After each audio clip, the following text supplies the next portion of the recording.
10 bulan nikah sama lesbi. Welcome to teman jalan. Buat nemenin kalian di jalan.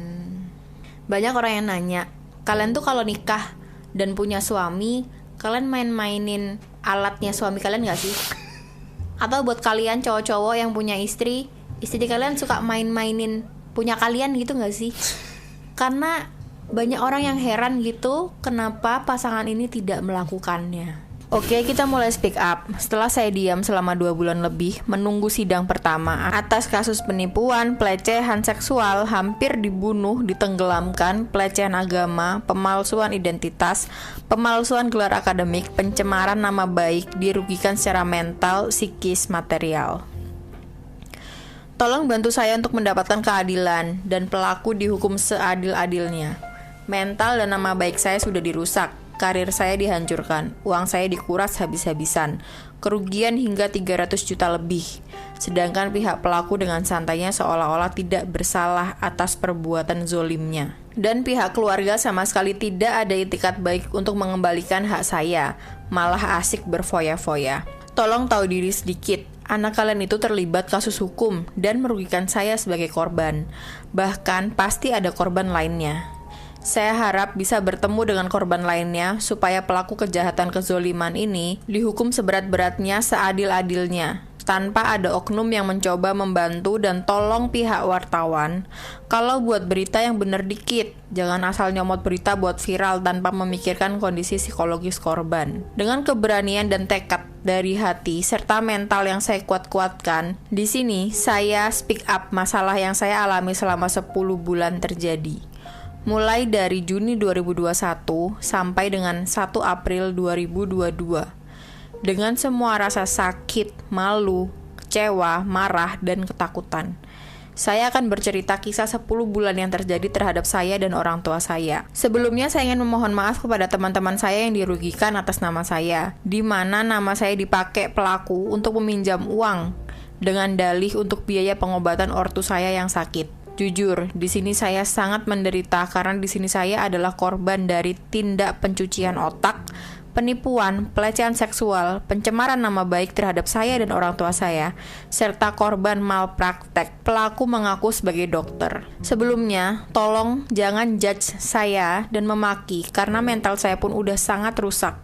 Namun saya tetap harus berusaha untuk mendapatkan kembali hak-hak saya, dan orang jahat itu dihukum seberat-beratnya.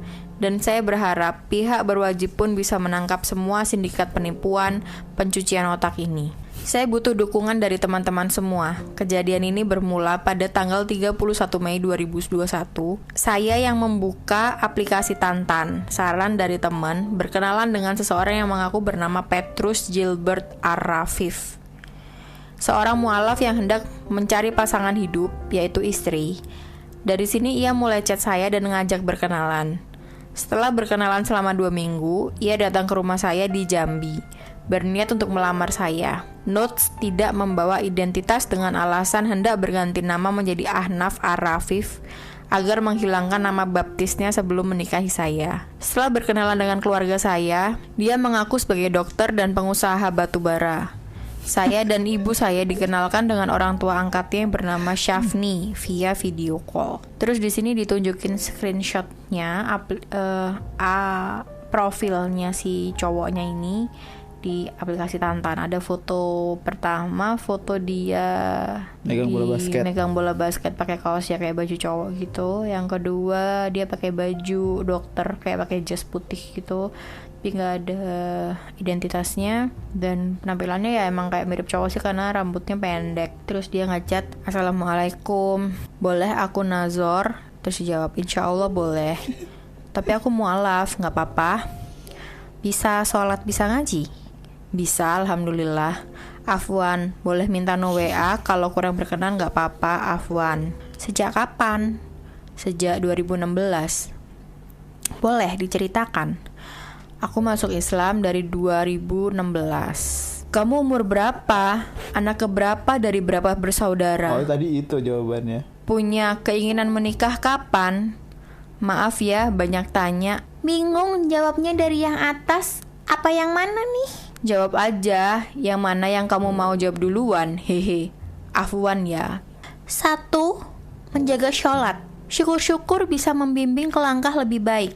2. Tanggung jawab pastinya ya. 3.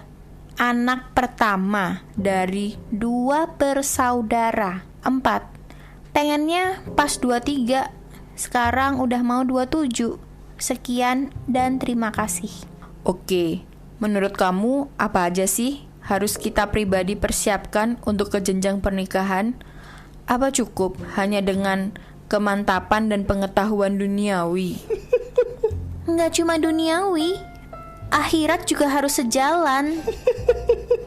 Baik, karena menurutku pernikahan itu bukan persoalan tentang bergantinya status dari belum menikah ke sudah menikah saja, tapi bagaimana kita mengetahui apa saja hak dan yang batil kita masing-masing sebagai seorang istri dan suami.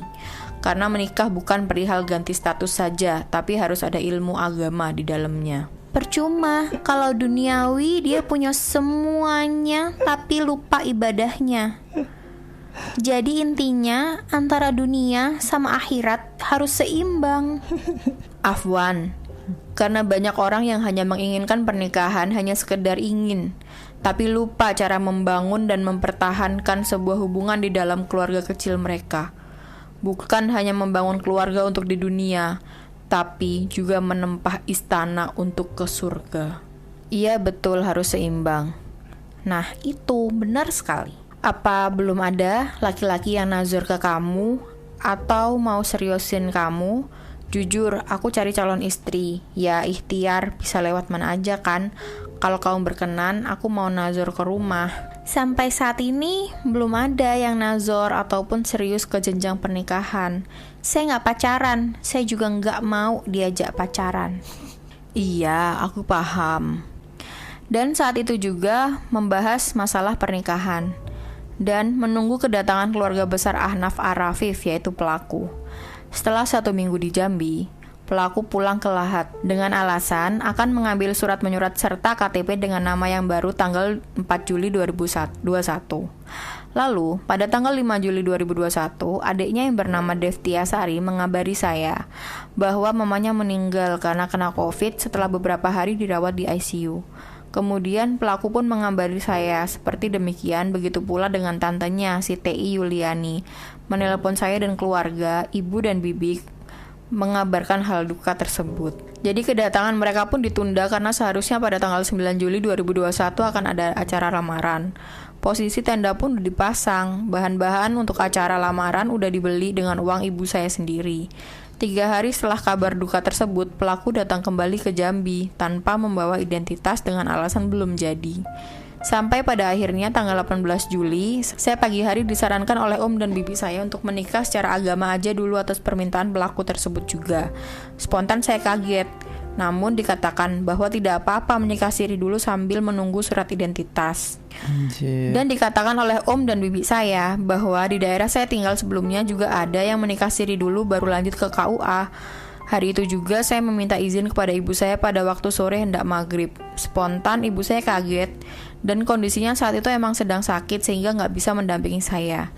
Sedangkan ayah saya emang udah sakit stroke.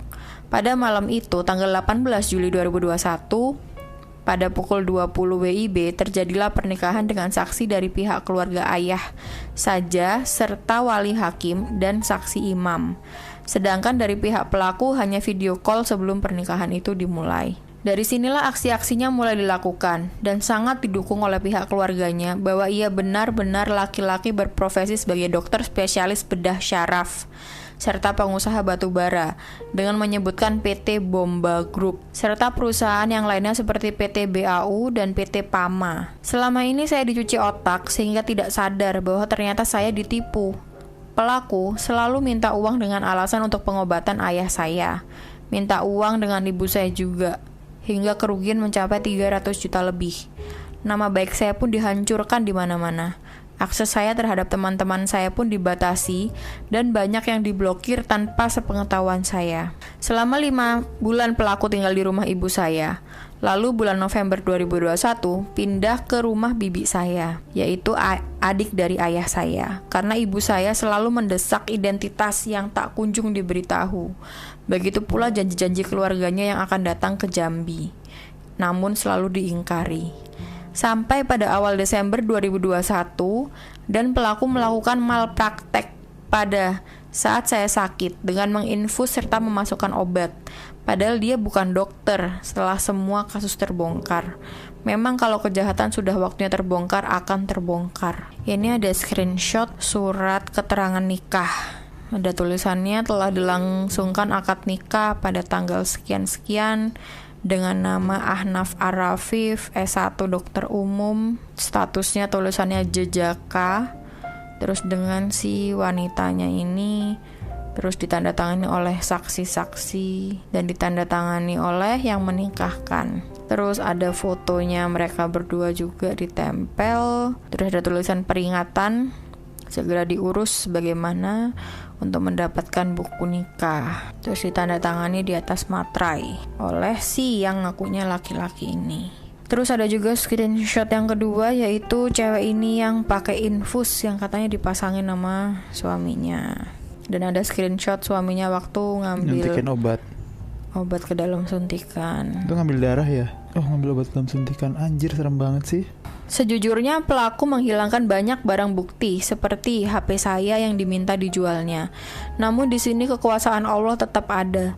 Sebelum HP itu diambilnya, memory card saya cabut sehingga saya menemukan beberapa bukti yang ada. Lalu karena kecurigaan ibu saya semakin besar pada malam 3 Desember 2021, ibu saya memanggil warga, Pak RT dan Pak Babinsah untuk meminta pelaku menunjukkan identitasnya. Namun ia tetap dengan alasan yang sama. Setelah itu, ia berjanji pagi hari akan menunjukkan identitasnya, namun diingkari kembali. Malah membawa saya kabur ke Lahat. Sebelumnya saya tidak tahu kalau akan dibawa ke Lahat. Karena pada tanggal 4 Desember 2021 pagi hari jam 6, dengan kondisi yang belum mandi dan sarapan, dia ngajak saya untuk nyari sarapan, tapi ternyata malah ngajak saya ke Lahat dengan alasan akan ngambil KTP dan identitas lainnya. Dengan tanpa sadar, saya pun mengikutinya. Setelah sampai di Lahat, saya tinggal di rumah ibu angkatnya yang bernama Syafni dan Soeharto Malik, serta diperkenalkan dengan adiknya Elvian Syah, serta Murni tantenya, dan mamanya Suryani. Pada saat itu saya kaget, karena kenapa mamanya masih hidup, sedangkan sebelumnya keluarga dan dia bilang bahwa mamanya udah meninggal. What the fuck? Sampai udah di 40 hari di rumah ibu saya yang undang banyak warga buat yasinan 40 harian. Pada saat itu saya mulai dikurung dalam kamar selama sebulan di rumah Syafni, tanpa boleh berinteraksi dengan keluarganya dan lingkungan sekitar. Ini ada bukti sampai bongkar pasang tenda. Ada foto orang-orang gitu lagi ngebongkar tenda yang udah dipasang. Selama bulan Desember, saya dikurung di rumah Syafni tersebut dan gak boleh ngubungin ibu saya. Selama Desember itu, saya diajak beberapa kali ke air terjun di pelosok dusun Lahat tanpa ada sinyal. Di sini saya sama sekali gak ada kecurigaan karena saya masih nganggep bahwa Ahnaf Arafif ini suami saya dan benar laki-laki. Sempat pula ia mengajak saya ke air terjun tersebut dengan Soeharto Malik, bapak angkatnya, dan Randy Wijaya, temannya. Air terjun tersebut pun dekat dengan aliran sungai Lematang, dan saya disuruh mandi di air terjun itu. Sekarang saya baru sadar bahwa pelaku hendak menghilangkan nyawa saya. Lalu pada tanggal 1 Januari 2022, dia nyuruh saya mandi di aliran sungai Lematang. Pada saat itu saya nurut aja. Lagi-lagi Allah masih melindungi saya. Waktu itu saya mendengar dia dapat telepon untuk nyuruh saya maju ke aliran sungai yang lebih dalam. Note, saya nggak bisa berenang. Pada saat itu, saya pegang tangan dia dengan kencang, biar saya nggak hanyut ke bawah arus. Jujur, saya ada bukti video, tapi nggak bisa diupload di sini.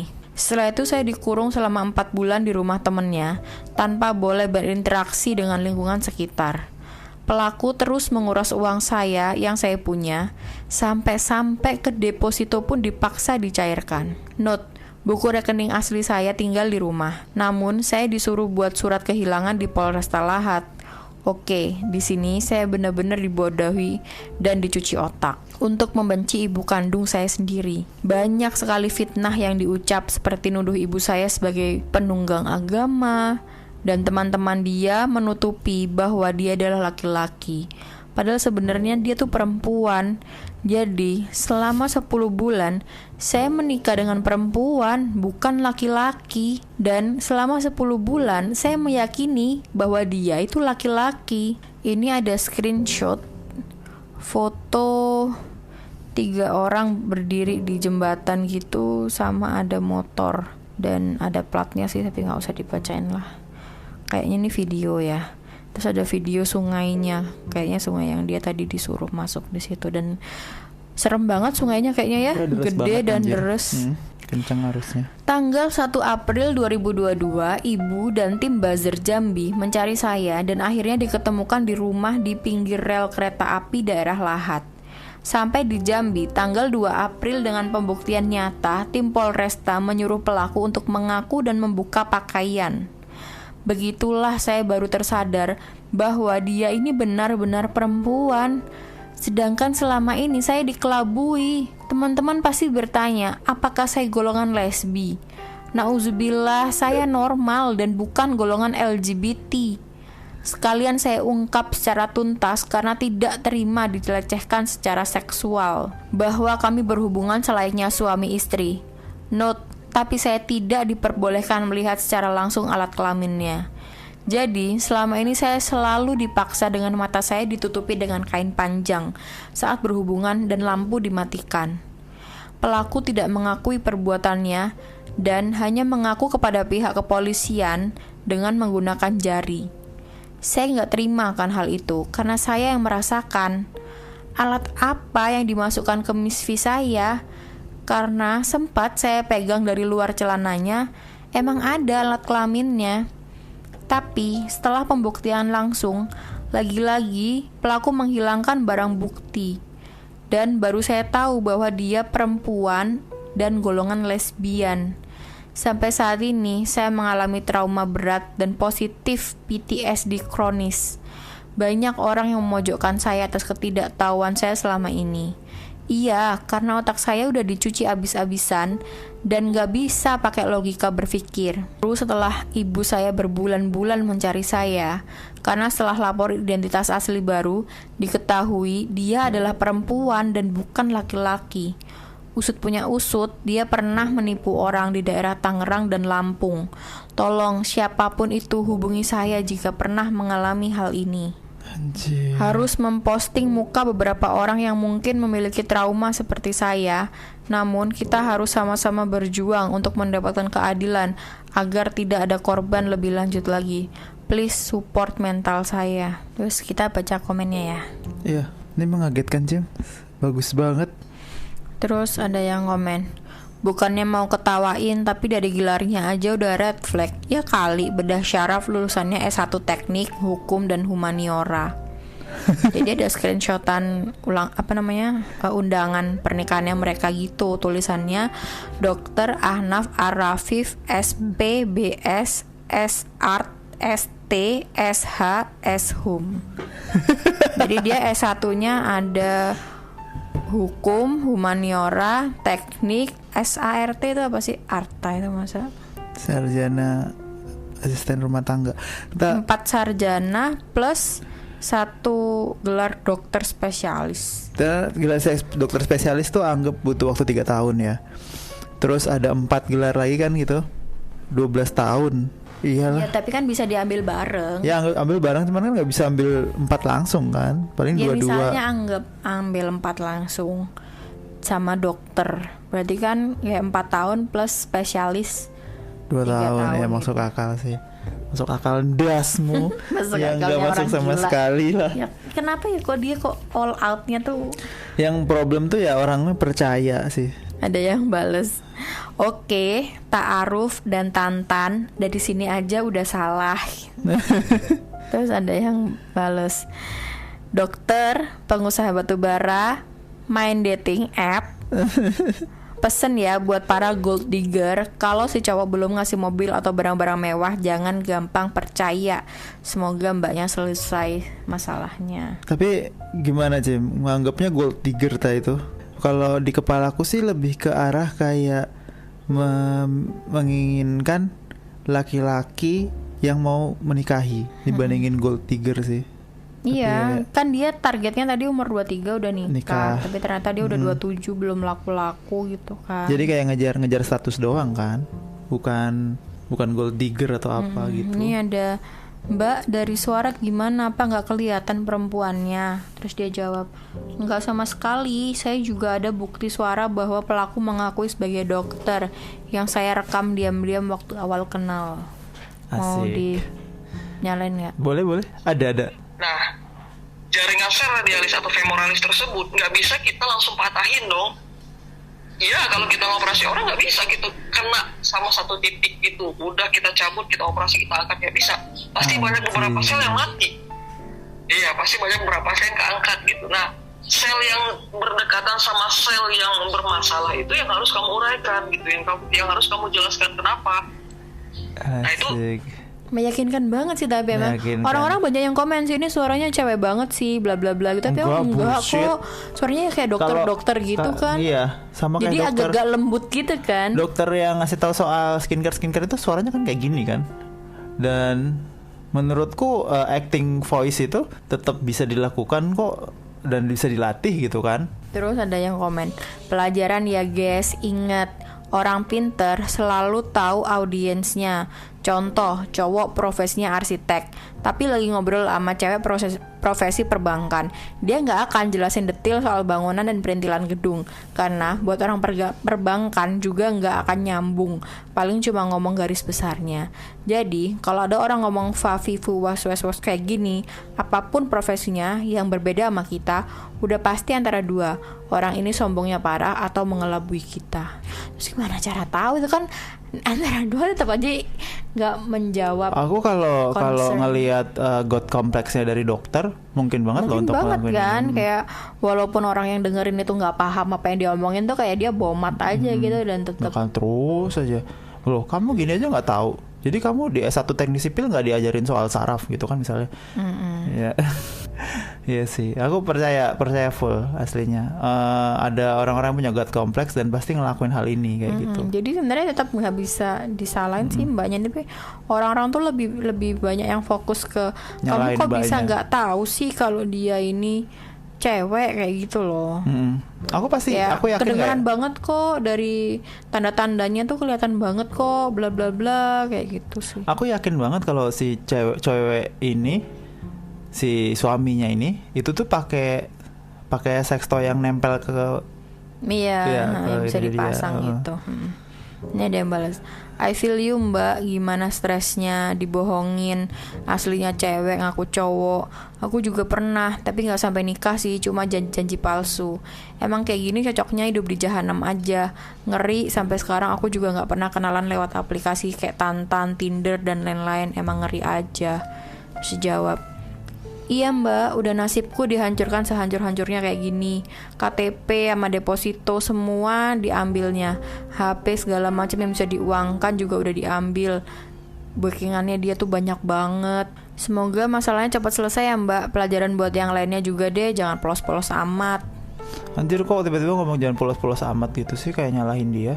Ya parah banget sih. Menurutku sih bukan masalah polos sih. Ini yang nipu ini emang jago. Jago kan? Awalnya aku mikir kayak nipu ini biasa aja, palingnya yang orang ini aja bodoh bisa ketipu. Tapi setelah aku denger dia ngomong, setelah aku ngeliat dandanannya dia, dan terus juga dia lagi di ujung tanduk banget kan, kayak dia ada target untuk menikah itu kapan dan emang dia udah di ujung gitu, kayak harus banget gitu. Ya udah, sedih sih tapi emang aku percaya aslinya kalau kamu tuh emang seharusnya mencari seseorang itu ya emang mungkin nggak bakal makan waktu sebentar gitu ya. Buat orang-orang yang nggak beruntung dalam romantis gitu, dalam kehidupan romantis, mungkin kalian pas umur 30 baru akhirnya nemu orang, terus harus kenalan sampai umur 33 dan baru menikah 35 misalnya kayak gitu kan.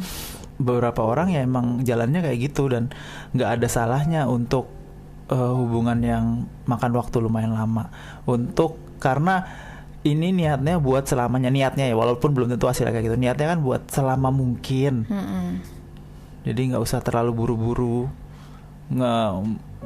nambah 3 tahun 4 tahun untuk niat selamanya. Tapi kan belum tentu selamanya. Ya namanya juga usaha.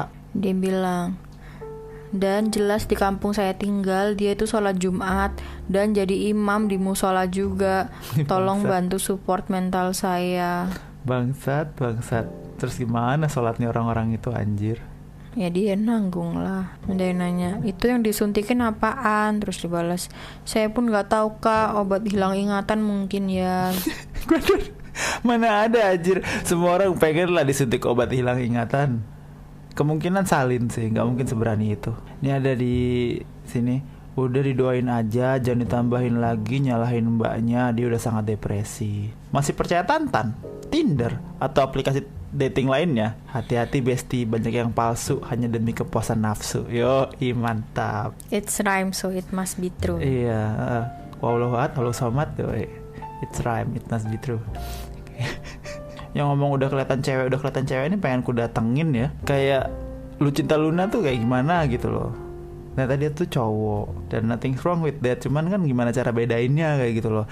Ada cewek transgender di Jerman, dia tuh udah have sex sama sekitar 20-30 cowok setelah dia itu transisi seks. Terus dia bikin pertanyaan, kalau kalian itu gak mau have sex sama transgender, emang kalian bisa bedain? Aku transgender, aku udah have sex sama 30-an orang. Di komen itu pada marah-marah semua, kayak kamu tuh harusnya ngasih tahu orang kalau kamu tuh transgender. Gimana? Ngapain aku ngasih tahu orang-orang? Ini cuma one night stand kayak gitu kan? Ngapain aku komitmen sampai sejauh itu buat ngasih tahu? Orang-orang pada marah-marah. Ini ada yang komen, astagfirullah mbak, untung masih dilindungi Allah, gak kebayang itu bikin stresnya gimana. Yang kuat ya mbak, itu manusia bisa dibacok aja gak sih? Gitu. Terus dia balas, seandainya bisa dibacok, saya juga pengen bunuh dia. Udah tahu salah malah cengengesan. Apalagi keluarganya gak tahu malu, bisa-bisanya pakai barang yang saya beli. Gaya sok sosialita, hasil nipu semua. Tas saya pun diambil sama adiknya. Datang ke rumah cuma minta maaf, bilang gak tahu apa-apa. Gimana caranya gak tahu apa-apa? Anjir si setan. Ini ada yang komen nih. Peringatan untuk semua perempuan baik yang sedang menunggu pinangan laki-laki baik. Tidak pacaran itu baik, tapi jangan juga membuka peluang dengan pengenalan melalui aplikasi jodoh. Sudah banyak saya membaca kisah seperti ini, turut prihatin. Semoga Allah Ta'ala menguatkan korban dan keluarganya dalam melewati masalah ini. Semoga Allah Ta'ala memberi solusi terbaik atas ikhtiar menyelesaikan masalah ini, amin. Iya, karena kita percaya kalau misalnya kamu itu mau ta'aruf, kamu harus melakukan ta'aruf sesuai dengan aturannya ta'aruf. Kamu bukan dengan cara cari-cari sendiri dari aplikasi kan. Tapi kamu harus rela datang ke ustadz, terus ustadznya itu yang nyariin pasangan buat kamu. Tapi nggak bisa yang kayak ujuk-ujuk datang ke ustadz. Iya, harus ikut pengajian dulu. Paling nggak setahun rutin. Dan ibu-ibu di situ mungkin jadi kenal kamu dan tahu keluargamu juga. Kalau udah bisa kayak vouch for you gitu, mungkin nanti bisa diarahkan ke ustadznya biar dicariin pendamping yang setara. Ini ada lagi nih, sumpah gue gak nyalahin proses ta'aruf, tapi banyak oknum yang sekarang menyalahgunakan ikhtiar ini buat kepentingan pribadi yang notabene negatif. Mbak-mbak dimanapun ente berada, better jangan gini deh proses ta'arufnya. Yang udah kenal secara fisik ketemu aja bisa zong, apalagi begini. Sedih banget udah ngomongin soal sholat sama akhirat, berat-berat nih tanggung jawabnya. Tapi emang kayak manipulasinya dia soal tahu kan ngelihat ceweknya switch untuk yang diklik gitu. Ini ada yang komen, Mbak coba DM saya ya, saya mau tahu perkembangan kasusnya. Mungkin saya bisa bantu dikit info soalnya mbaknya agak kurang jelas nih untuk jelasinnya. Terus dibalas, intinya ini tuh udah ada sindikat, cuma saya bingung gimana cara menjabarkannya dengan benar supaya teman-teman netizen bisa ngerti. Yang jelas saya wanita normal dan bukan golongan LGBT jahanam itu. Si balas, BTW mbak, saya LGBT juga. tapi nggak semuanya jahanam kok Mbak. Saya mau tahu aja perkembangan kasusnya udah sampai mana. Kalau udah sampai persidangan, udah sampai tahap apa.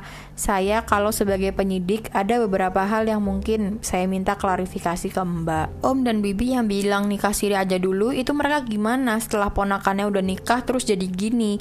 Pas nyuruh nikah aja cepet nyuruhnya, pas kayak gini pada di mana? Mbak maaf, tapi aku harus ngomong, perlindungan kita hanya pada Tuhan. Tapi Tuhan berikan manusia itu akal dan pikiran yang nggak dimiliki oleh binatang, tumbuhan, dan lainnya. Kok ya mau gitu loh menikah sama orang nggak jelas? Kakak, baca pelan-pelan ya yang saya tulis. Saya ngikutin saran Om dan Bibi. Di sini kalau nggak inget Tuhan mungkin saya udah bunuh diri. 10 bulan bukan waktu yang bentar buat ngadepin semua ini. Astaga. Kenapa sih ada orang marah-marah kayak gitu? Ini pertama satu ya. Ini bukan masalahmu. Ini terjadi pada orang lain, ya kan? Terus kenapa kamu marah-marah? Marah-marahin si korbannya gitu loh. Kalau misalnya ini kan kejadian pada korban gitu kan, kenapa kamu yang marah-marah gitu loh? Yang berhak marah-marah saat ini tuh cuman si korban ini, kagak jelas anjir. Sebelumnya turut berduka atas masalah yang terjadi. Semoga cepat selesai dan diberi kesabaran. BTW, emang seharusnya sebelum nikah itu ada perkenalan yang cukup dulu. Pacaran juga ada sisi positifnya kok, nggak melulu tentang zina aja. Karena menurutku ta'aruf itu kurang relevan saat ini. Menurutku ta'aruf asal sesuai, cara makainya ya masuk akal sih salah satu cara. Malah sangat logis kan. Oke, iya kak, aku juga nggak tahu jalan hidupku jadi berantakan kayak gini. Udah jadi korban masih juga dipojokin sana sini. Bener. Yang aku harap sekarang aku bisa ketemu juga sama korban-korban lainnya. Aku nggak paham kenapa sih orang-orang masih berusaha memojokkan orang ini. Dia tuh kayak udah kurang berat apa coba hidupnya. Anjir, kagak punya hati manusia. Mbak, saya turut berduka cita dengan apa yang Mbak alami. Tapi mohon maaf sebelumnya. Aduh, ada tapinya lagi. Setahu saya, kalau ta'aruf itu melalui perantara Mbak, biasanya harus ada orang ketiganya. Bisa dibilang langkah awalnya juga udah salah. Dihitbah dulu juga sebenarnya nggak masalah. Tapi kalau identitas belum jelas, bahkan belum bertemu, dan menikahnya cuma dari video call, itu gimana deh? Untuk buntut panjang yang terjadi setelahnya jadi nggak kaget kalau dia seperti itu. Semoga ketemu jalan keluarnya ya Mbak. Abis ngomong panjang gitu tiba-tiba kasih semoga ketemu jalan keluarnya ya Mbak. Astagfirullahaladzim. Ada bukti-bukti via chat dari keluarganya, terutama pihak bibi dan adeknya. Sayangnya HP saya dijual, tapi beberapa ada yang kesimpan di memori, nanti saya share lagi. Oh sabar banget ya dia. Sabar banget ya ampun. Nih kenapa sih netizen bangke banget? Aku tadi milih bacaan yang positif gitu kan. Dan yang negatif tuh kayak banjir banget, banyak banget yang ngomong kayak kok bisa sih langsung, kok kayak gitu sih, kok nggak pelan-pelan kayak gitu kan. Astaga. Kalau dia nipu jadi dokter, tiap hari berangkat kerjanya gimana ya? Terus gajinya berapa dah? Kalau dia cewek, masa nggak pernah pegang kelamin suaminya? Obrolannya tiap hari apa ya? Ya dan lain-lain lah, banyak banget yang ngomongin soal emang nggak pernah pegang itunya suaminya kayak gitu, emang nggak pernah main-mainin dan banyak lagi lain-lainnya. Padahal tadi jelas dia udah jelasin kan, kayak dari 10 bulan mereka bersama itu, selama sekitar kayak lebih dari setengahnya itu kan dia dikurung kan di dalam terus dan dia pun udah menduga kalau ini tuh cewek kan, dia dari awal dikurung kan kayak udah menduga kayak gitu. Dan yang aku pikirin tuh dia tuh udah hampir dicoba percobaan pembunuhan gitu kan. Tapi orang-orang tuh masih kayak kurang bisa. Iya, malah nggak fokus ke situ. Padahal she could have died gitu loh. Tapi orang-orang malah fokusnya ke kok bisa sih ngira dia cewek, ngira dia kayak cowok. Kamu ada gain apa sih kalau misalnya dia bilang kok bisa sih, iya ya, aku bego misalnya kayak gitu kan. Kamu pengen dia ngomong kayak gitu tah? Untungnya di kamu apa sih? Kayak gitu nggak sih? Nggak jelas banget nih orang-orang. Aku sih mikirnya kayak padahal inilah yang bikin para korban itu akhirnya takut buat keluar kan. Dan dia nih salah satu orang paling berani dan paling sabar yang pernah aku lihat. Karena yang harusnya diadili di sini kan dia pelakunya. Tapi kok justru malah dia yang diadili, itu aneh kan. Harusnya orang-orang kayak sialan bejat banget tuh cewek kayak gitu. Ayo kita kan bantu harusnya cari korban lainnya misalnya kayak gitu kan. Tapi malah dipojokin. Akhirnya nanti korbannya kalau ngebaca gini, wah iya ya, aku kok bisa ya ketipu juga. Ya udahlah, aku nggak usah. Iya, benar. Itu daripada ntar aku malah dibully kayak Bener gitu. banget. Bahaya sih ini, padahal kasus kan masih ongoing. Aku juga nggak ngerti sih, tapi kenapa kok netizen kayak gitu ya? Di sini kan fokusnya itu adalah ini ada seorang perempuan yang udah dicabulin sama perempuan lain, tapi kayaknya nggak ada yang nganggep itu serius ya. Kayak ngerasa ya berarti dia tidak akan rugi apa-apa dong, orang cuma perempuan sama perempuan gitu kan. Kita dari tadi ada komentar negatif gak sih ke orang ini, ke korban? Aku ngerasa Kalau aku bersalah sih- banget kalau ada kayak gitu soalnya. Aku nggak mau ngasih komentar negatif ke korban, cuman untuk ke cewek lain yang mungkin sama kayak dia, kayak kamu bilang tadi tuh loh, yang pengen buru-buru kayak gitu-gitu, harus lebih bisa memahami bahwa segala hal yang baik itu butuh proses dan butuh waktu. Nggak ada yang ujuk-ujuk, nggak ada yang ajaib, nggak ada yang instan. Semua itu butuh waktu. Terus juga kan dia bilang aku nggak mau pokoknya pacaran, titik kayak gitu loh. Ya oke Kamu- lah nggak pacaran, tapi mengenali calon pasangan itu tetap penting sih. Nggak Kamu- perlu dengan cara pacaran juga nggak apa-apa, tapi harus wajib kenal. Kamu yakin itu jawaban dia jujur? Dia nggak mau pacaran titik itu? Yang aku tangkap dari dia nggak mau pacaran titik adalah dia pengen untuk mendapatkan cowok ini kayak gitu loh. Yang aku tangkap, karena cowok ini ngomong kayak afwan terus juga Tapi mau kalau yang aku tangkap sih lebih ke arah cewek ini nggak mau buang-buang waktu buat di took advantages oleh cowok kayak gitu aja sih. Kayak kalau kamu cuma pengen cium-ciuman, pegang-pegangan tangan doang, aku nggak mau ya buang-buang waktu kayak gitu. Dan itu kenyataan, ada temenku yang aku kenal juga cowok sih, tapi dia tuh benar-benar juga ada perasaan nggak mau dalam tanda kutip buang-buang waktu gitu untuk pacaran. Karena bagi dia udah berkali-kali pacaran dan ternyata semua cewek sama aja. Artinya semua cewek itu punya kekurangan. Maksudnya sama aja itu di situ. Jadi kayak kalau mau putus cari lagi, mau cari sampai berapa kali kata dia. Jadi toh semua cewek ternyata punya kekurangan. Jadi ya udah dinikahin aja kayak gitu, nggak usah pacaran lagi. Karena pacaran tuh buang-buang waktu. Tapi setelah nikah kayak baru berapa bulan udah gonjang ganjing, udah berapa kali bilang mau cerai. Yang lucu tuh aslinya dengan masalah kayak gitu, orang menganggap kayak semua cewek itu sama aja, terus juga kayak gitu bikin dia sendiri tuh ngerasa kayak karena semua cewek sama aja, bikin dia tuh ngerasa kayak secepatnya aja, yang penting kayak gitu kan. Jadi kayak buru-buru. Iya, yang penting dapat aja lah, toh semua cewek sama aja kayak gitu.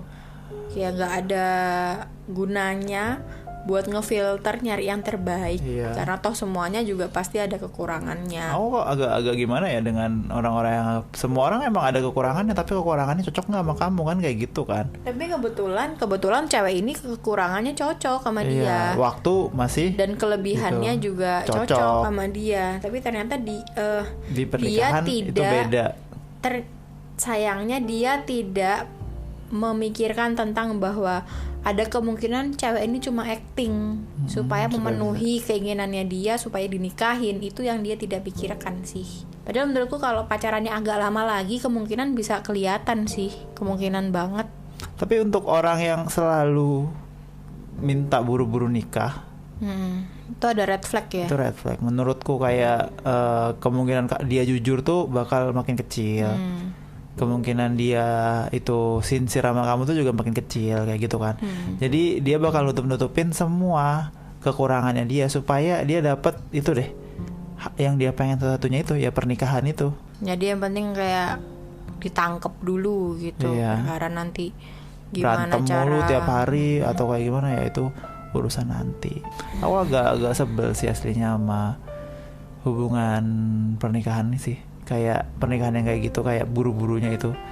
Cuman satu sisi aku juga nggak mau bilang kayak pernikahan kayak gitu. victim blaming gitu lah. Pernikahan yang kayak gitu tuh nggak bakal berhasil, soalnya kita tahu ada yang berhasil nggak sih dari pernikahan yang model dijodohin kayak gitu. Tapi emang harus melalui jalan yang benar. Kayak temanmu itu kan ada yang kayak gitu kan, Cim? Dipilihin sama ustadznya, ini dari keluarga ini nih, ini orangnya baik, keluarganya baik. Iya, dan beneran sampai sekarang Beneran ya sampai sekarang lancar, aman-aman aja. aman. Dan sevisi kita ngelihatnya juga Iya. kan, karena emang mungkin satu pengajian dengan ini yang sama apa Ustadz yang sama, apa itu namanya, aliran ideologi yang yang sama. Karena ideologi yang sama itu, ya itu yang bikin mereka mungkin langgeng sampai sekarang. Sedangkan kamu walaupun satu agama, itu bisa jadi ideologimu tuh beda gitu kan. Di sini sih aku agak keganggu sebenarnya sama waktu chattingnya mereka sih di awal-awal, yang cowoknya bilang apa cukup hanya dengan kemantapan dan pengetahuan duniawi kayak gitu kan. Terus ceweknya jawab, nggak cuma duniawi, akhirat tuh juga harus sejalan.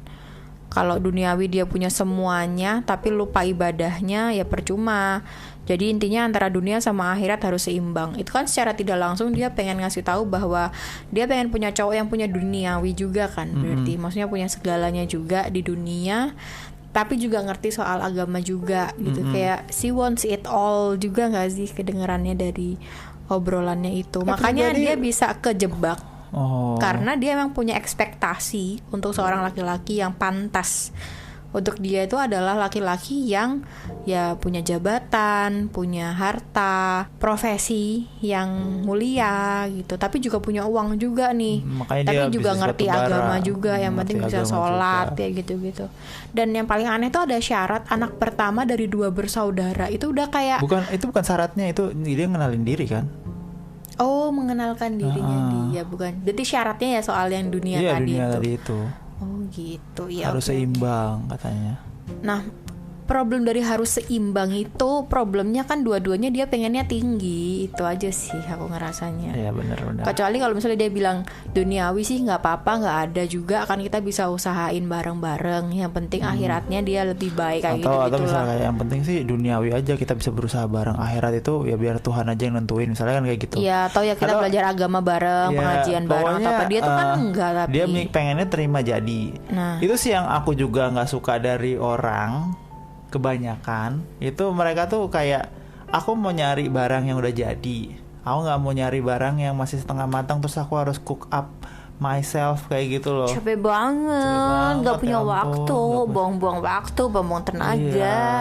Pengennya aku udah dapet cowok yang sempurna, ganteng, kaya, pinter, dan mau sama aku kayak Yang gitu. tidak sempurna ini, yang penuh dengan kekurangan, tapi aku pengennya kamu terima aku apa adanya. Iya, kayak gitu padahal kan. dia sendiri kan sebenarnya dari kata-kata, dari ceritanya kan underprivileged ya. Bapaknya sakit, ibunya sakit, terus dia yang ngerawat juga tante omnya, yang mana ya mungkin bukan orang-orang yang berpendidikan juga kayak gitu loh.